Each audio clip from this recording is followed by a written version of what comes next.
What would you do if you walked into a blind date meant for someone else only to find a man who could change your life? Maya never planned to be here tonight. She was the quiet sister, the one who wore hand-me-downs and kept her dreams tucked away.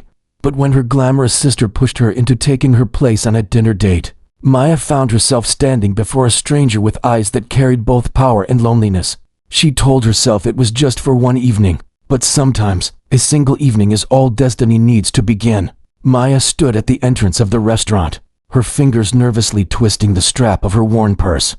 The polished glass doors reflected a girl who didn't quite belong. Simple dress, soft brown eyes, hair pinned up in a style she had hurriedly done herself. Everything about her screamed out of place among the glittering lights, and the sophisticated laughter spilling from inside. She shouldn't have come. This wasn't her night. It wasn't her date. Her sister, Leela, had begged her earlier that afternoon. Please, Maya, just go in my place. I can't meet him tonight. You don't even have to say much. Half an hour. That's it. Tell him something came up. Smile politely and leave. And because Maya had always been the dependable one, the one who couldn't say no here, she was standing in borrowed heels that pinched, hoping no one would notice the seams of her dress had been stitched twice over. Taking a deep breath, she stepped inside. The restaurant was elegant, the kind she'd only ever walked past on her way home from work. Crystal chandeliers glimmered overhead, and the low hum of conversation mixed with the clink of silver cutlery. Waiters in crisp uniforms moved gracefully from table to table. Every detail screamed wealth and refinement. Her heart thudded. She scanned the room for a man she'd never met, her only description coming from her sister's careless words. He's some CEO type. Rich, busy, probably boring. Just look for the one in a suit. That narrowed it down to half the room. But then she saw him. He sat alone at a corner table. Posture relaxed yet commanding. His suit wasn't flashy, but the cut spoke of quiet. Luxury, dark hair neatly styled, strong jawline set in thought. Eyes scanning the menu with a focus that suggested he carried more burdens than anyone in this room. Something in her chest tightened. He looked lonely. Not the kind of loneliness that comes from being alone in a crowded room, but the kind that lives inside, heavy and quiet. Maya hesitated, her palms damp. She could still leave. She could tell her sister she tried. But before she could retreat, his gaze lifted and their eyes met. Time seemed to pause. His eyes, sharp and steady, softened just slightly when they fell on her. Maya, he asked, his voice low and steady, carrying both confidence and curiosity. Her throat went dry. She nodded quickly, forcing her lips into a small smile. Explaining wasn't an option. If she admitted the truth, she'd embarrass them both, and the whole charade would fall apart. Better to play along, just for tonight. He stood, a gesture that surprised her. Most men of power didn't bother with such courtesy. Pulling out her chair, he waited until she sat before taking his own seat again. The table was set with gleaming silverware and delicate glassware, yet Maya couldn't focus on any of it. She felt his presence steady, almost protective as though he filled the space without needing to try. You're not quite what I expected, he said after a pause, his lips curving into something between a smile and a thought. Maya's stomach dropped. Had he guessed? But then he added, most people who come here dress to impress. You look different. She glanced down at her dress, heat rising in her cheeks. Before she could stammer out an apology, he leaned slightly forward, lowering his voice. I mean that in a good way, he clarified. It's refreshing. Something in his tone eased the knot in her chest. He wasn't mocking her. If anything, there was a strange sincerity in his words, as if he saw her more clearly than she wanted to be seen. The waiter approached, and Adrian she remembered now. His name was Adrian, ordered with effortless grace. His voice was calm, his choices thoughtful. When it was her turn, Maya stumbled, unfamiliar with most of the items. She chose the simplest dish, hoping not to draw attention. Adrian noticed. Do you come here often? He asked gently, as though he already knew the answer. Maya shook her head. No, this is new to me. His lips quirked, not unkindly. Then we'll make sure it's a good memory. The words lingered in the air, warm and unexpected. Maya found herself studying his face in the soft glow of the candle between them. He looked like a man carved from discipline and responsibility. Yet there was weariness in the lines near his eyes. A man who carried more than he showed, and for reasons she couldn't explain. She wanted to know what burdens hid behind those quiet eyes. It was only meant to be one evening, one harmless substitution. But as the night began, Maya felt the strange danger, a stirring of something she hadn't expected, hope. The dinner unfolded more easily than Maya ever imagined at first. She thought she would spend the evening silent, answering questions with polite nods until she could quietly slip away. But Adrian, this man who should have been intimidating, was not the stern, unapproachable CEO her sister had described. He asked questions, not out of formality, but out of genuine interest. He wanted to know what books she liked, what places she wished to see, what her days were like. His gaze didn't wander when she spoke. It held her as if her words mattered. For someone who had always lived in the shadows of a brighter, louder sister, the attention felt almost too heavy to bear, and yet it was comforting. She found herself laughing, though softly, when he shared a story of a disastrous business trip where he'd lost his luggage and had to attend a meeting in jeans. The sound surprised even her, a laugh that bubbled up after years of careful restraint. Adrian leaned back slightly, watching her with something unreadable in his eyes, not mockery, not judgment, something warmer. "You should laugh more often," he said quietly, as though speaking only to her. Maya ducked her gaze, her cheeks burning. "I usually don't have much to laugh about." The confession slipped out before she could stop it, but instead of pressing, Adrian only nodded slowly, as if he understood that lives sometimes carried silent weights. The waiter appeared, filling their glasses, and Maya found herself thinking against all reason that perhaps she didn't want the evening to end. But then, a small voice pierced the elegant calm. "Daddy!" Maya blinked, startled, as a boy no older than 6 bounded into the room, his small sneakers squeaking on the polished floor. He flung himself against Adrian's chair with a child's fearless enthusiasm. The room seemed to fade, the other diners pausing only for a moment before returning to their meals. But Maya's heart hammered in her chest. Adrian's composed mask cracked just a little. Surprise flickered across his features, followed by a flash of embarrassment. "Ethan," he said gently, placing a steadying hand on the boy's shoulder. "What are you doing here? You were supposed to be with Grandma." "She fell asleep," Ethan said, wide-eyed and entirely unapologetic. "The driver brought me here." Adrian let out a quiet sigh, part exasperation, part affection, then looked at Maya with an expression that was almost apologetic. "I should have told you sooner," he admitted, his voice lower now, steadier. "I'm a single father. Some women don't stay when they find that out." Maya's heart clenched. She had not expected this.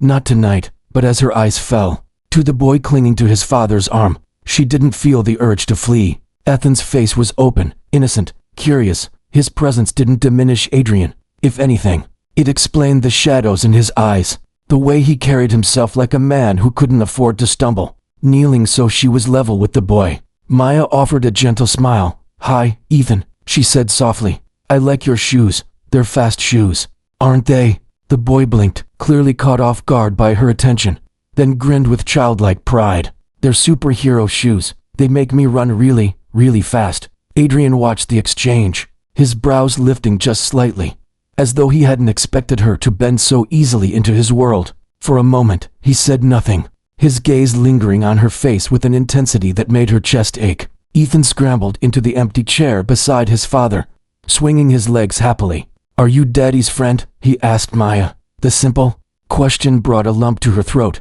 She wasn't supposed to be here. She wasn't supposed to be anyone to either of them. But when she looked at Adrian, something in his expression stopped her from blurting out the truth. He wasn't pushing her away. He wasn't hiding his son, either. Instead, he seemed to be waiting, watching what she would choose. "I suppose I am," she said softly, offering Ethan a small smile. The boy beamed, satisfied with the answer, and turned his attention to the breadbasket. Adrian leaned toward her, his voice barely above a whisper. "Most people I've met in this world, they don't kneel down to greet him. They look past him. Or at me. You're different." Maya's pulse quickened. She wanted to dismiss the comment, to wave it away as nothing, but the sincerity in his voice rooted her to the moment. Different. She had spent her whole life being invisible. Yet here he was saying it like it mattered, like it was something good. She looked at Adrian, then at Ethan, whose little hands now tore bread into messy crumbs, and for the first time since she stepped into the restaurant, Maya realized she wasn't counting down the minutes until she could leave. Against all reason, she wanted to stay. The night air was cool when they finally stepped out of the restaurant, the city lights painting silver reflections across the pavement. Maya held her shawl closer around her shoulders, grateful for the quiet after the buzz of conversation inside. She told herself it was over. The charade had lasted longer than she intended, and now it was time to leave before the truth tumbled out and ruined everything. Adrian walked beside her, his son's small hand tucked securely in his own. Ethan skipped a little, humming some tune only children knew. Watching them together did something to Maya's heart, something dangerous. She had expected Adrian to be cold, distant, untouchable. But tonight she had seen the opposite, the softness of a father, the quiet warmth of a man who hadn't shut his heart completely, despite the scars life must have given him. When they reached the curb, Adrian turned to her. "Maya," he said softly. His voice was calm, yet there was a weight beneath it, as though he were choosing his words carefully. "I don't know what it is about tonight, but it felt different, real." She forced a small smile, though her throat ached. "It was only dinner, was it?" His gaze searched hers, steady and unflinching. "Because I've sat across from people who wanted nothing but my name, my money, or what I could give them. Tonight wasn't like that. With you, it felt like I could breathe." Her chest tightened, guilt pressing against her ribs. He thought she was her sister. He thought she belonged to this world of fine dining and poised elegance. The truth clawed at her, begging to be spoken. "I'm not who you think I am. I was never supposed to be here." But when she opened her mouth, Ethan tugged on her hand, his small fingers wrapped around hers, innocent and trusting. "Will you come again?" he asked, looking up at her with wide, hopeful eyes. The words lodged in her throat. She had no answer, only the sting of tears she fought to hide. Adrian noticed. He crouched slightly so he was level with his son, brushing a hand through the boy's hair. "Ethan, maybe Maya has other plans. You can't ask her to." "I want her to," Ethan interrupted, stubborn in the way only children could be. "She makes dinner fun. Can't she be your friend, Daddy?" Maya bit her lip, her heart aching at the boy's simple honesty. It wasn't just Adrian who had let her in tonight, it was Ethan too, and she had never realized how deeply she craved belonging until this moment. Standing here on a street corner with two souls who made her feel like she wasn't invisible. She glanced at Adrian. His expression was unreadable, his jaw set as though he were wrestling with something. Finally, he straightened, his eyes locking on hers with quiet intensity. "I don't want you to leave just yet," he admitted. His words were low, steady, and terrifying in their sincerity. "I know I've only just met you, but there's something here. I don't want to pretend otherwise." Her breath caught. This was wrong. It was supposed to be her sister. She had promised herself she would only stay for a moment, but the promise had unraveled the moment she saw his eyes. The moment Ethan's small hand wrapped around hers. "I'm not who you think I am," she whispered before she could stop herself. The words slipped out, shaky and raw. Adrian's brow furrowed. "What do you mean?" Panic surged. She could tell him everything now, confess the switch, explain her sister's part. But when she looked at Ethan's face, his trust shining so purely, her courage faltered. The truth might shatter this fragile beginning, and she couldn't bear to see disappointment cloud those innocent eyes. Instead, she swallowed hard, shaking her head. "I just mean, I'm not like the women you're used to." It wasn't a lie, not entirely. Adrian studied her, his silence stretching long enough to make her heart race. Then, slowly, he nodded. "Good," he said simply. "Because I don't want someone I'm used to. I want someone real." The words settled over her like a gentle blanket, disarming her. She hadn't expected kindness. She hadn't expected acceptance. And for the first time in a long time, she didn't feel like the other sister the shadow left behind. Ethan yawned, tugging at his father's hand, and Adrian glanced down at him with a fond smile. Then his eyes returned to Maya. "Let me take you home," he said, "not as a formality, because I'd like to see you again." She hesitated only a moment before nodding. The night wasn't over. Maybe, just maybe, it was only the beginning. As they walked together toward his car, Ethan's small hand slipping easily into hers once more, Maya realized that sometimes fate doesn't ask for permission. Sometimes it simply places you where you need to be, even if it begins with a mistake. And as Adrian held the door open for her, his quiet presence steady beside her, she allowed herself to believe just for tonight that destiny had chosen her. This closes the story, with warmth, hope, and a sense of destiny, leaving readers satisfied but still dreaming of what comes next.